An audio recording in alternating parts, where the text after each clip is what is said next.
Boker Tov, good morning. We continue with our 3-minute daily dose of Torah today. Parak, sixth parak, chapter 2, Mishnah 2 of Pirkei Avot. Amar Yeshua ben Levi, this is what he said, B'chol yom vayom, every single day. Bat kol yotzeit mihar chorev, umachrezet ve'omeret. A voice, a heavenly voice, a sort of an echo of a heavenly voice, because we're not prophets, comes forth from Chorev, which is Sinai, and it proclaims and says, Oy lahem labriot me'elbonah shel Torah. Woe to mankind and God's creations for the disdain of the Torah.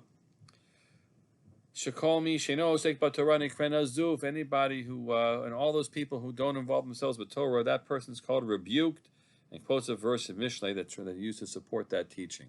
So this is a sad voice from Sinai, which is grieving each day. Oy vavoy, I gave the Torah. Shame on you. You messed up. Why have you ignored my Torah? Why aren't you studying my Torah? That's the sad voice, grieving, coming forth from Chorev.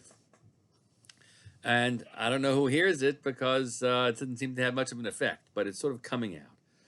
And actually, that's what I think is most important part of this Mishnah, is that Rabbi Shimon Levi is imagining that the transmission of heavenly messaging from Sinai wasn't just a single event. It didn't just happen the time that the Jews stood around that mountain. Moshe went up there, and then God revealed himself with the Ten Commandments, and that was it? Yes. That's a fascinating disagreement. When later on the Torah describes Kol Gadol V'lo Yasaf, it was a great voice V'lo Yasaf. One opinion says, and it did not continue. L'hosif. The other version says Lo Yasaf means and it didn't cease. Wow, two very different divergent opinions, right? That second opinion would say that there's constant communication coming forth from Sinai. It's a kol gadol, maybe not. Maybe it's just a bat kol that, as time goes on, because there isn't the grand revelation happening anymore. But there's still a bat kol coming forth.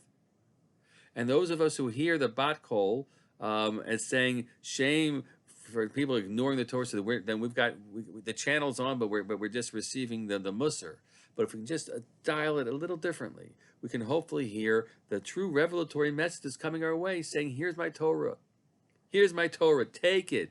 Use it, live it. This is what God wants of you. If we hear that voice, then it's not a voice that's grieving. It's a voice that is embracing and rejoicing with us. That all depends on how we are tuned into the constant signal that's coming forth from Chorev, from Sinai. Let yourself be a little more attuned today and say, what do I hear? What voice is there? What's my neshama hearing? As some of the Hasidic readings of it said, it's the neshama which is receiving the message. And the truth is, sometimes it'll be, you get a little bit of a kick that says, shame, you should be rebuked, and that should turn you around. And then hopefully at some point you're saying, I'm feeling it. I'm receiving something special. I want to connect to that, and it's connecting with me. Let this be a day in which that starts or that continues for us all. That bat kol in somewhere in our ears. Have a wonderful, inspired day.